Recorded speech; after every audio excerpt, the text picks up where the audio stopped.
بسم الله الرحمن الرحيم.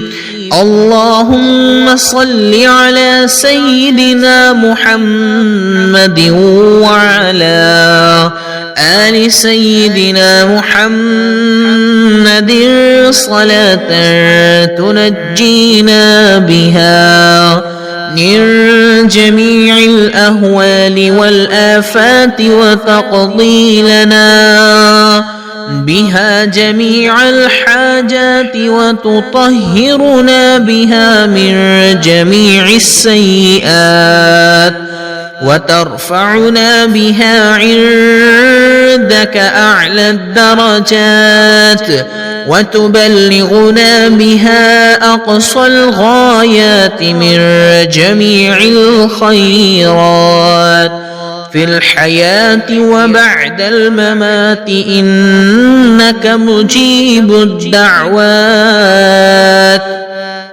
ورافع الدرجات ويا قاضي الحاجات ويا كافي المهمات ويا دافع البليات ويا حل المشكلات.